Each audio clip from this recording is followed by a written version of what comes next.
आप सभी का स्वागत है दोस्तों रणभूमि मैथ्स पर। दोस्तों आज का जो ये वीडियो है फिर से एसएससी जीडी का ही एग्जाम एनालिसिस लेकर आया हूं दोस्तों। और सारे के सारे क्वेश्चन शिफ्ट 1 2 3 4 में जितने भी हैं एक जैसे हैं, तो उनमें से मैंने चुन लिया है। एकदम एक्यूरेट डेटा के साथ मैं बता रहा हूं दोस्तों, जैसा भी विद्यार्थियों से मुझे मिला है। तो थोड़ा सा वक्त लगता है दोस्तों, मगर बहुत ही जबरदस्त और ऑथेंटिक वीडियो बनाता हूं दोस्तों। इसलिए चलिए दोस्तों वीडियो को शुरू करते हैं और आइए देखिए कि आपके भी शिफ्ट में इस प्रकार के क्वेश्चन बिल्कुल आ सकते हैं। तो देखिए दोस्तों, पहला जो कि क्वेश्चन दिया गया है कि 300 रुपए के अंकित मूल्य पर 20% की छूट दी जाती है, तो इससे 216 रुपए में बेचने के लिए कितना अतिरिक्त छूट देना होगा। तो देखिए, प्रॉफिट एंड लॉस एमआरपी पर आधारित प्रश्न था, बहुत ही बेहतरीन। तो आप इसे आसानी से सॉल्व कर सकते हैं। तो देखिए, मान लीजिए दोस्तों कि एमआरपी तो यहां पर आपको दे ही दिया गया है, एमआरपी दे दिया गया है 300 रुपए। अब कहा जा रहा है डिस्काउंट 1 आपको दिया गया है कितना, 20%। तो कहा जा रहा है डिस्काउंट 2 क्या होगा, उसका मान ज्ञात करें कि अगर सेलिंग प्राइस उसे बेचा जा रहा है 216 रुपए में। तो देखिए दोस्तों, इसे बनाने के बहुत सारे तरीके हैं दोस्तों, जैसा कि मैंने बेसिक वीडियो में भी बताया है। मगर आज आपको मैं एक ऐसा तरीका बताऊंगा जिसे देखकर आपको मजा आ जाएगा। देखिए दोस्तों, दो क्रमवार बट्टों वाला कंसेप्ट आप लोग बिल्कुल अच्छे तरीके से जानते होंगे, मैंने पहले भी बताया है। तो चलिए उस कंसेप्ट से थोड़ा समझाता हूं कि देखो, 300 रुपया एमआरपी है और बेचा गया 216 रुपए में, यानी 84 रुपीज मैंने डिस्काउंट दिया है ना। तो डिस्काउंट हमने कितना दिया है, 84 रुपीज। तो ये 84 रुपया एमआरपी का, यानी 300 रुपए का कितना प्रतिशत है मेरे भाई, ये तो अपन निकाल ही सकते हैं ना। 0 0 कैंसल, 3 दूना 6, 3 अटे 24, यानी 28%। तो अब जिन्होंने मेरे बेसिक वीडियो को फॉलो किया है तो उनको जरूर ये पता होगा कि जब दो क्रमवार बट्टा हम लोग, एक बट्टा है 20% का, तो दूसरा बट्टा क्या होगा जब टोटल 28% का हमें बट्टा मिले। तो देखिए, उसके लिए हमें पता है ना कि यहाँ पर 10% होना चाहिए। तभी तो फॉर्मूला है ना आपके पास, x plus Y minus X into Y by 100। तो अगर मैं यहाँ 20 बैठाता हूँ, यहाँ 10 बैठाता हूँ, यहाँ 10 गुना 20 यानी 2 हो गया। तो देखो 30 में से 2 गया, 28% आता है कि नहीं। यानी कि दूसरा जो बट्टा होगा वो कितना होना चाहिए था, 10% का। तो देखिए, इस लॉजिक से भी आप इसे बना सकते हैं। बाकी बहुत सारे मेथड है, मगर ये वाला मुझे बेस्ट लगता है क्योंकि सबसे सटीक और सबसे जल्दी बनता है। आ गया ना मजा। तो ये रणभूमि मैथ से दोस्तों मजा आएगा ही। देख रहे हो ना विनोद, कैसे कैसे प्रश्न पूछे जा रहे हैं और चुटकियों में बनने वाले। आइए चलते हैं अगले प्रश्न की ओर। अगला प्रश्न देखिए दोस्तों, कहा जा रहा है कि यदि कोई धन 10,000 रुपया है और पहले वर्ष में 10% की दर से और दूसरे वर्ष में 12% की दर से ब्याज लगता हो, तो इसका मिश्र धन बताएं। बेसिक सा क्वेश्चन था, तो आपको पता होगा कि जब यहाँ मूलधन दिया है 10,000 रुपए, पहले वर्ष में ब्याज मिला 10%, तो ये मिश्र धन कितना हो जाता है, 110/100। परसेंटेज वाले कंसेप्ट से अपन इसे सॉल्व करेंगे।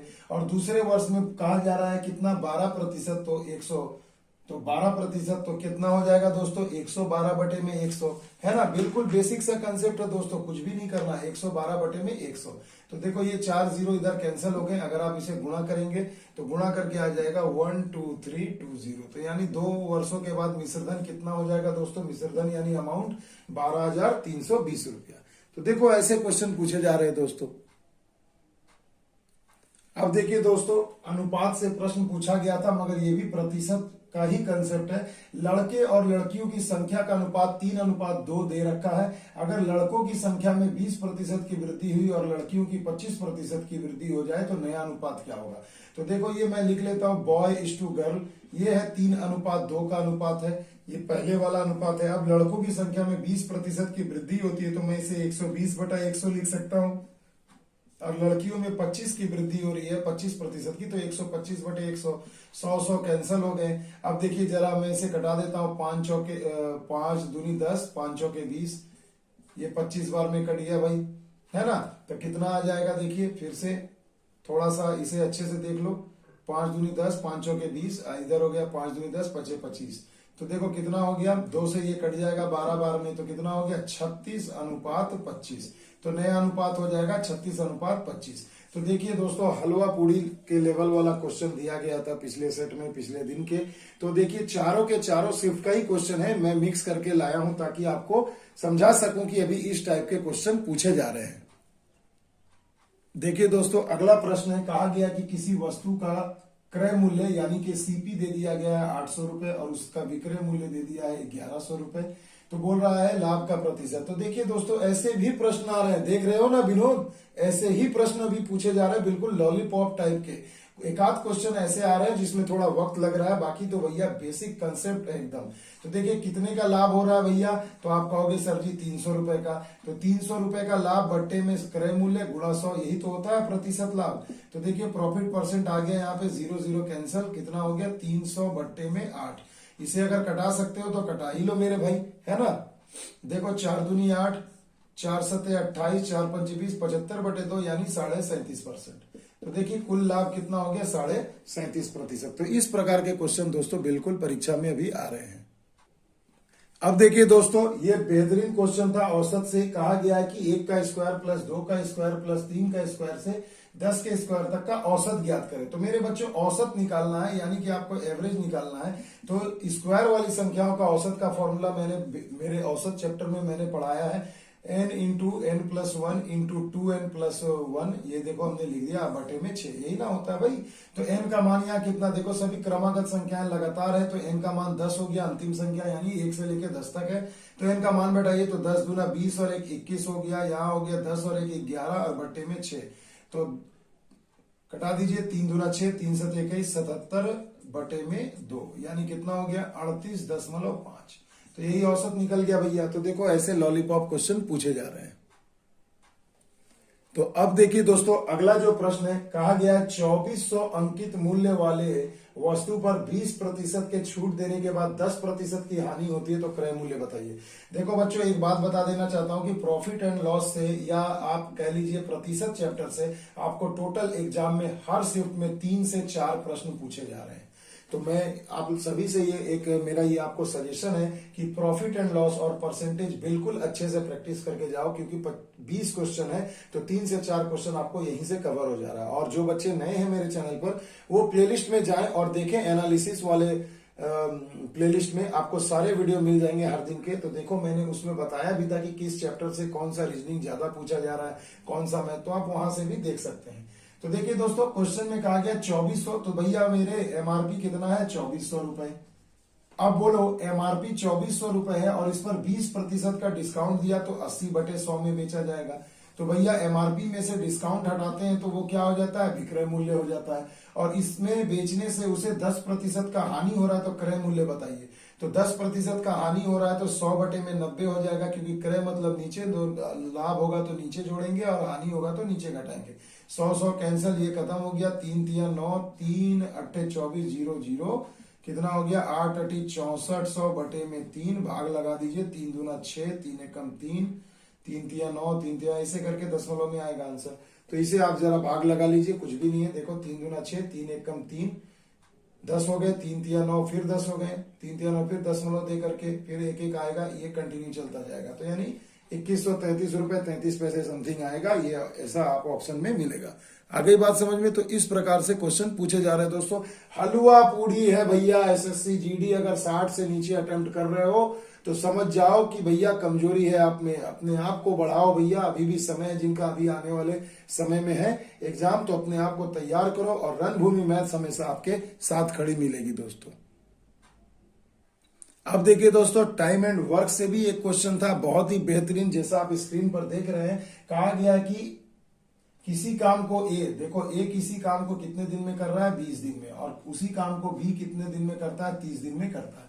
यदि ए ने 4 दिन काम करता है तो शेष काम को बी कितने दिनों में करेगा। तो वर्क निकाल लो भैया, इफिशियंसी मेथड। तो देखो ये मैं ले लेता हूं 60, तो इफिशियंसी क्या आ जाएगा, तो 20 से भाग लगा दो, 20 तिया 60 हो गए, और 30 से लगा दो तो 30 दूनी 60। तो देखो इफिशियंसी मिल गया। अब कहा जा रहा है कि ए कितने दिन तक काम किया, 4 दिन तक। तो ए एक दिन में कितना काम करता है 3 काम, तो 4 दिन में कितना काम करेगा, तो 4 तिया 12 काम करेगा। अब इस काम को टोटल काम में से घटा दो तो कितना आ जाएगा 48 काम। इस 48 काम को, बचे काम को कौन कर रहा है, बी कर रहा है। तो बी कितने दिनों में करेगा, तो बी का इफिशियंसी से भाग लगा दो 2 से, तो 2 दूनी 4, 2 चौके 8 यानी 24 दिन। आगे बात समझ में। तो ये आपके प्रश्न का सही जवाब हो जाएगा कि 24 दिन में कंप्लीट करेगा। आगे बात समझ में। तो जो बच्चे नए हैं प्लेलिस्ट में जाओ, और मेरे टाइम एंड वर्क पर मैंने 3-4 वीडियो बना रखे हैं, उसे देख लो। परीक्षा में एक भी क्वेश्चन आपका नहीं छूट सकता दोस्तों। देखो दोस्तों, अभी इस टाइप का प्रश्न लगभग हर शिफ्ट में पूछा जा रहा है कि केवल आपको दर दे दिया जा रहा है, वर्ष दे दिया जा रहा है और 2 गुना 3 गुना हो जा रहा है धन, तो आपसे रेट पूछा जा रहा है। तो भैया आपको पता होगा कि ब्याज एक्चुअल में होता क्या है, रेट इंटू टाइम बराबर होता है ब्याज, यही ना होता भाई। ये मैंने पिछले वीडियो में भी बताया था, क्योंकि ऐसा क्वेश्चन फर्स्ट डेट में भी आपको सेकंड शिफ्ट या फर्स्ट शिफ्ट में आया है। तो देखिए दोस्तों, कहा गया कि कोई राशि 12 वर्ष में, यानी समय मेरे को दे दिया है 12 वर्ष में कोई राशि क्या हो जा रही है दोस्तों, दोगुनी हो जा रही है। तो दर प्रतिशत ज्ञात करें। तो मेरे बच्चों, एक सीधी सी बात मैं करना चाहता हूं कि दर का, जब आपको दर निकालना है, दर का प्रतिशत ज्ञात करना है, तो अब आपको इसमें तब करना क्या है। अब आप सिंपल सा चीज सोचिए, रेट तो मुझे पता नहीं है, समय 12 वर्ष है, देखो 2 गुना हो जा रहा है। पहले ये समझो कि अगर कोई धन 2 गुना हो रहा है तो उस 2 गुने में हमेशा 1 घटा दो और इंटू 100 कर दो, तो ये आ जाता है टोटल ब्याज का प्रतिशत। तो 2 में से 1 गया तो 1 गुणे 100, यानी 100% आपको ब्याज मिला है। तो 100% आपका कब होगा, 12 वर्ष में। तो रेट क्या होगा, तो रेट का मान आ जाएगा 100 बट्टे में 12, 4 तिया 12, 4 से कट गए 25, 8.1/3%। तो देखो, इस प्रकार से वर्बली सॉल्व होते हैं दोस्तों ऐसे प्रश्न परीक्षा में। और आप जान लो भाई कि इस टाइप का क्वेश्चन अभी लगभग हर शिफ्ट में आपको देखने को मिलेगा एसआई से। इस टाइप का प्रश्न एकदम फेवरेट सवाल बन चुका है, तो ये आने की संभावना बहुत ज्यादा है दोस्तों। ये देखिए दोस्तों, ये भी क्वेश्चन, यानी क्वेश्चन नंबर 9 अभी लगभग हर शिफ्ट में देखने को मिल रहा है इस टाइप का। ये क्या है, लॉसो मौसो से जो पूछ रहा है कि यदि A अनुपात B आपको दिया गया है 5:9, इनका आपको मौसो महत्तम समापवर्तक दिया है कितना 14, तो इनका लॉसो आपसे पूछा जा रहा है। लॉसो यानी लघुत्तम समापवर्तक पूछा जा रहा है।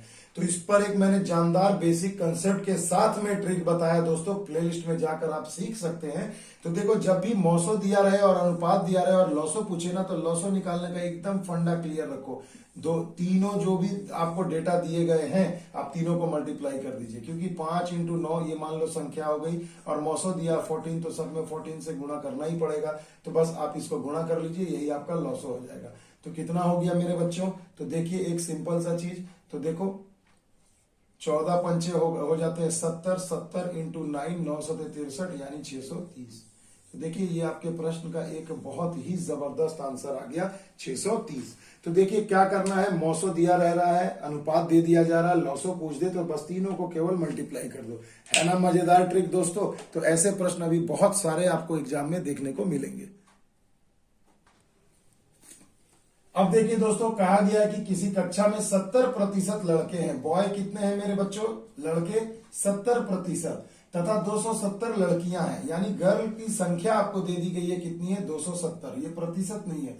तो कक्षा में कुल छात्रों की संख्या क्या है। तो मेरे बच्चों, अगर किसी कक्षा में मैं मान लेता हूं कि 100% हमेशा विद्यार्थी मानते हैं, तो बॉय अगर 70% है, तो गर्ल कितनी होंगी, 30%, क्योंकि 100 में से 70 गया 30 ही तो होगा। तो ये देखो, ये 30% का आपको मान दे दिया गया है कि लड़कियां हैं 270। तो इसलिए कुल विद्यार्थी पूछा गया है, तो 100% कितना होगा, तो 0 0 कैंसिल, 3 9 27, 9 से गुणा कर दीजिए 900, यानी यहां पर आ गया आपको कि कुल विद्यार्थी कितना है। तो देखिए मेरे बच्चों 900। आ गई बात समझ में। तो देखिए कितना बेहतरीन कंसेप्ट है दोस्तों, देखिए आपको मजा आ जाएगा ये सब। अभी ऐसे देखिए, अभी तक प्रतिशत से लगभग ये तीसरा सवाल है। मैं कह रहा हूं कि हर शिफ्ट में आपको 3 से 4 क्वेश्चन प्रतिशत और प्रॉफिट एंड लॉस से मिला के पूछा जा रहा है, जो आपके एग्जाम के लिए, जिनका अभी नियरेस्ट डेट में एग्जाम है, उनके लिए ये बहुत जरूरी है दोस्तों। तो इसे अच्छे से कर लो, 4 दूनी 8 नंबर आपका वर्बली आप बनाने से ही आ जाएगा। अब देखिए दोस्तों, टाइम एंड वर्क से ये महिला पुरुष और बच्चों वालों से भी प्रश्न पूछा गया था। बहुत ही बेहतरीन मिक्स है, सभी शिफ्ट 1 2 3 4 सभी मिक्स है दोस्तों पिछले डेट के। तो देखिए इसमें पूछा गया है कि कोई काम 4 महिला 10 दिन में करती है, यानी मैं वुमेन लिख देता हूं, 4 वुमेन किसी काम को 10 दिन में कर सकती है। ठीक है दोस्तों। और उसी काम को 5 बच्चे मैंने चिल्ड्रन में लिख देता हूं, 5 चिल्ड्रन कितने दिन में कर रहे हैं, 16 दिनों में कर सकते हैं। तो 2 महिला और 4 बच्चे उस काम को कितने दिन में करेंगे। तो कितने बोला गया भैया, 2 महिला और 4 बच्चे उस काम को कितने दिन में करेंगे। आगे बात समझ में, ये हो गया क्वेश्चन। तो देखो एक जबरदस्त तरीका बताता हूं, वर्बली बनेगा भैया, बस प्रैक्टिस करना मेरे इस मेथड को। तो देखो 4 वुमेन है, 10 दिन में कर रहे हैं, गुणा कर दीजिए, ये जो होगा ये फिर ये बराबर होगा आपका 5 बच्चे उसी काम को 16 दिन में कर रहे हैं। तो देखो हमने इक्वल कर दिया। अब ये क्या हो गया भैया, कटा दो, 5 दूनी 10, 4 चौके 16, 2 दूनी 4, यानी एक महिला बराबर क्या आ गया, 2 बच्चे आ गए। क्लियर। तो एक महिला का जो इफिशियंसी है वो कितने के बराबर है, 2 बच्चों के बराबर है। अब देखिए, अब आप टोटल काम निकाल लीजिए ना भाई, क्या करना है, टोटल काम मैं निकाल लेता हूं कि अगर टोटल काम निकालूं तो ये जो अनुपात है आप सब में गुणा कर दीजिए, किसी का किसी में भी बैठा दीजिए, है ना। तो चलिए मैं यहां पर बैठा देता हूं कि अब आप देखिए कि अगर आप यहां बैठाते, देखो एक महिला है ना, बराबर है 2 बच्चे, तो इनका अनुपात हो गया W/C इक्वल टू हो जाएगा 2:1। तो यानी महिला का इफिशियंसी 2 हो गया, तो बस 2 से सिर्फ महिला की जगह हम बैठा दीजिए, तो इस अनुपात में आपको आंसर आ जाएगा। तो देखो मैं बैठा रहा हूं 4, यहां पर 2 बैठा देता हूं, 2 बैठा दिया, ये 4 है, 4 दूनी 8 और गुणे 10 80, यानी टोटल काम आपका मिल गया 80। अब पूछा जा रहा है 2 महिला और 4 बच्चे उस काम को कितने दिन में करेंगे, तो दिन निकालने के लिए अपन क्या करेंगे, इनके इफिशियंसी से भाग लगा देंगे। तो देखो एक महिला का इफिशियंसी 2 है, तो मैं लिखूंगा 2 दूनी 4, और एक बच्चे का इफिशियंसी 1 है, तो 4 बच्चों का 4 हो गया, तो 2 दूनी 4 और 4 8, यानी ये इफिशियंसी आ गया 8, इफिशियंसी 8 से इसमें भाग लगा दीजिए, तो कितना आ गया, 10 दिन, 8 दही 80, यानी कि ये लोग कितने दिन में काम को कर लेंगे। ठीक है, माफ कीजिएगा, 2 महिला और 4 बच्चे, हाँ ठीक है, तो 2 महिला है तो 2 दूनी 4 और 4 बच्चे, हाँ ठीक है 8, यानी 10 दिन में ये लोग काम को कंप्लीट कर लेंगे। तो देखिए इस प्रकार से प्रश्नों को हम लोग आसानी से सॉल्व कर सकते हैं। अगला सवाल देखिए दोस्तों, कहा गया है कि यदि कोई ट्रेन 5 घंटे में 240 किलोमीटर की दूरी तय करती है, यदि चाल को आधी कर दी जाए तो समय समान दूरी को तय करने में कितना समय लगेगा। ये बस कंफ्यूज करने के लिए दिया था, इसमें कलम ही नहीं चलाना माय डियर। देखो क्या करना है, 5 घंटे में 240 किलोमीटर, यानी 5 घंटे में 240 किलोमीटर की आप दूरी को तय कर रहा है एक ट्रेन। ठीक है, यानी इससे हम चाल निकाल सकते हैं, मगर हमें जरूरत नहीं है, क्योंकि कहा जा रहा है यदि चाल को आधा कर दे, तो भाई जब चाल आपकी आधी हो जाएगी, आधा कर देंगे, तो समय आपको क्या लगेगा, 2 गुना लगेगा। क्या लगेगा, डबल लगेगा। आगे बात समझ में, अगर मैं चाल को आधा करता हूं तो जाहिर सी बात है समय हमें डबल लगेगा, तो समय हमें डबल लगेगा, यानी 5 घंटे की जगह कितना लगेगा, 10 घंटा लगेगा। क्लियर। तो यहां पर पूछा जा रहा है कि दूरी तय करने में कितना ज्यादा समय लगेगा, तो ऑब्वियसली 10 घंटा है और ये 5 घंटा, तो कितना ज्यादा समय लगा, तो 5 घंटे का समय हमें ज्यादा लगेगा, यानी आंसर हो जाएगा यहाँ 5 घंटा। हड़बड़ी में 10 मत मार के आ जाना भैया आंसर, क्योंकि ऐसा भी होता है, बहुत सारे बच्चे हड़बड़ी में इजी क्वेश्चन में ही फंस जाते हैं। ठीक है, तो ऐसे प्रश्नों को वर्बली सॉल्व करना और थोड़ा शांत दिमाग रख के। अब देखिए दोस्तों, बेहतरीन क्वेश्चन है दोस्तों सीआई से, यही सब प्रश्न है। थोड़ा समय आपका हो सकता है बर्बाद करेंगे, मगर रंगभूमि मैथ्स के साथ अगर जुड़े हैं तो समय ही समय रहेगा आपके पास। दोस्तों ध्यान से देखो, कहा गया है कि 80,000 रुपए का 10% वार्षिक चक्रवृद्धि ब्याज की दर से कितने वर्षों में कितना हो जाएगा, 1,17,128 रुपए हो जाएगा। तो कुछ भी नहीं करना है मेरे बच्चों, ध्यान से समझो, ऐसे प्रश्नों में कुछ नहीं करना है। देखो आपको पता होगा ये मूलधन दिया है 80,000, मिश्रधन है 1,17,128, यानी आप समझो मिश्रधन हम कैसे निकालते हैं, तो A equal to P bracket 1 plus R/100 whole to the power n, यही ना फॉर्मूला है चक्रवृद्धि ब्याज का, चक्रवृद्धि ब्याज की दर से मिश्रधन का। तो मिश्रधन आपको दे दिया गया है 117,128, मूलधन भी आपको दे दिया गया है 80,000 रुपए, और दर भी आपको दे दिया गया है 10%। तो आपसे समय पूछा जा रहा है। अब माय डियर आप सोच लो कि अब आपको करना क्या है, जरा सा ध्यान लगाइए, क्वेश्चन का आंसर आपके सामने है। देखिए अगर मैं इसे सॉल्व करता हूं, ये 22 आपको अगर मैं इनके नीचे ला करके बैठा देता हूं, 2 3 4 0 इधर, ये हो गया 11/10 का पावर है। अब इसे जरा आप कटाना चाहते हैं तो बिल्कुल कटेगा, क्यों नहीं कटेगा दोस्तों। तो चलिए ना जरा हम इसे डायरेक्ट 8 से ही कटाते हैं। तो 8 1 कम 8, 1 2 3 4, और इसे जरा कटाते हैं 8 से। तो चलिए देखते हैं कि कितना आ सकता है हमारा इधर, है ना। तो 8 से चलिए अगर मैं इसे कटाऊं तो देखो 8 1 कम 8, 3 बज गए, 8 चौके 32, 5 बज गए, है ना। तो देखिए कितना आ जाएगा, तो देखिए 8 1 कम 8, 3 बज गया 37 हो गया, तो 8 चौके 32, 5 बचा, 8 छके 48, फिर 3 बचा, 8 चौके 32 और 8 एकम 8। अब जरा गौर करिए कि ये 10 है तो यहाँ पर कितना हो रहा है, 10,000 हो रहा है, यानी कितना गुना हो जा रहा है। देखिए पावर कितना हो रहा है, तो 4, देखो पावर 4 आ रहा है ना, 1 0 यहाँ है तो यहाँ 4 0। इसे देखने की भी जरूरत नहीं है, एकदम आंख बंद करके ब्लाइंडली आप इस पे भरोसा कर सकते हैं, क्योंकि देखो ये 11 का पावर 4 होगा, 11 का पावर 4 होगा। 11 का पावर 3 कितना होता है मेरे भाई, 1331 होता है। एक और 11 से मल्टीप्लाई कर लो तो देखो 14641 आ जाएगा, यानी n का मान हो गया 4, यानी ये कितने वर्षों में हो जाएगा, 4 वर्षों में। आगे बात समझ में, तो देखो बेसिक, बिल्कुल बेसिक लेवल का ही क्वेश्चन अभी पूछा जा रहा है दोस्तों।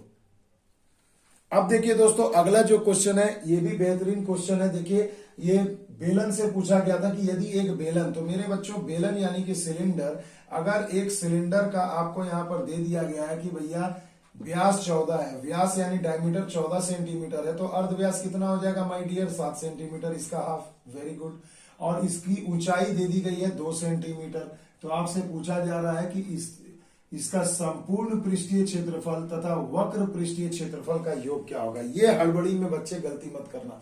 देखो आपसे एक बार पूछा गया टोटल सरफेस एरिया और एक बार पूछा गया कर्व सरफेस एरिया, इनका योग क्या होगा। तो टोटल सरफेस एरिया का फॉर्मूला क्या होता है, बेलन का 2 पाई RH प्लस 2 पाई R², यही ना होता है, क्लियर। और कर्व सरफेस एरिया यही होता है, यानी कि 2 पाई RH। तो अगर मैं यहां से जरा देखिए कि अगर मैं इनमें कॉमन ले लूं, क्या कॉमन ले लूं, 2 पाई R कॉमन ले लूं, तो ये यहां हो जाएगा H प्लस R, और यहाँ देखो 2 पाई RH ऑलरेडी है। तो चलिए 2 पाई R में पूरे में से अगर मैं कॉमन ले लूं, एकदम एक एक स्टेप करके दिखा रहा हूं ताकि कंफ्यूजन ना हो। तो 2 पाई R कॉमन ले लेता हूं, तो यहाँ हो गया H प्लस R बच गया, और यहाँ से एक H बच जाएगा। तो देखिए यहाँ मैं थोड़ा इधर बता देता हूँ क्या होगा। तो देखो ये हो गया 2 पाई R और ब्रैकेट में हो गया R प्लस 2H। अब बस आंख बंद करके वैल्यू पुट कर दीजिए, 2 पाई का मान 22/7, R का मान 7, और यहाँ क्या हो जाएगा 7, और ये 2 दूनी 4, 11। तो कट गया भैया, 11 दूनी 22 गुणे 22 हो गया, तो 22 का स्क्वायर कितना होता है माय डियर, 484 स्क्वायर सेंटीमीटर। आपका आंसर निकल के आ गया। तो देखिए कितनी आसानी से सॉल्व हो रहे भाई। तो कुछ क्वेश्चन आपको मिलेंगे जो थोड़ा सा आपका समय बर्बाद करने का प्रयास किया जाएगा, मगर दोस्तों आपको डटे रहना है। हो सकता है और क्वेश्चन में 5 सेकंड में बन गया, कोई 10 सेकंड में बन गया, तो 20 सेकंड का अगर आप एवरेज हिसाब रखते हो तो 10-10 सेकंड बच गया, तो भैया ऐसे प्रश्नों में ऐड कर दो। थोड़ा तो आपको कष्ट करना पड़ेगा, मगर ये बहुत कठिन क्वेश्चन नहीं है दोस्तों, इससे भी कठिन पूछे जाते हैं। बट अभी आपका लक अच्छा है, जिनका नियरेस्ट डेट में एग्जाम है, तो वो लोग ऐसे प्रश्नों के लिए तैयार रहें। ऐसे ही प्रश्न भी आपको बहुत ज्यादा मिलेंगे। आइए दोस्तों अगले प्रश्न की ओर। अब देखिए दोस्तों, मैंने बार बार कहा है कि समानुपात चैप्टर से हर शिफ्ट में क्वेश्चन आ रहा है। कहा जा रहा है √2, √7 और √21 का चौथा समानुपात क्या होगा। तो चौथा समानुपात क्या होगा, तो x होगा। अब बताइए चौथे समानुपात के लिए मैंने आपको क्या तरीका बताया था कि देखिए जब भी फोर्थ प्रोपोर्शन यानी चौथा समानुपात का मान जब आपसे पूछा जाए, तो देखिए ये बट्टे में ये लिखते हैं, उसके बाद ये बट्टे में ये लिखते हैं, यही ना। देखो मैं चलो भाई लेंदी मेथड से ही बता देता हूं ताकि आपको जो भी नए हैं गलती ना कराए बस। अब देखिए क्या आप देख रहे हैं कि इन दोनों का गुणा और इन दोनों का गुणा हमेशा इक्वल होता है ना। यही तो मैंने समझाया था। तो चलिए मैं इसे गुणा करता हूँ, √2x, और यहाँ गुणा हो जाएगा तो √√ दोनों भाई भाई, 7 एकम 7, 7 दूनी 14। x का मान क्या हो जाएगा, नहीं कटेगा, तो 147 बट्टे में 2, यही हो जाएगा चतुर्थ समानुपात। ऐसा लेवल का क्वेश्चन दिया जा रहा है दोस्तों। तो क्या है ऐसे प्रश्न में दोस्तों, कुछ भी नहीं है। चलिए आइए एक क्वेश्चन और है, उसे भी मैं आपको दिखा देता हूं।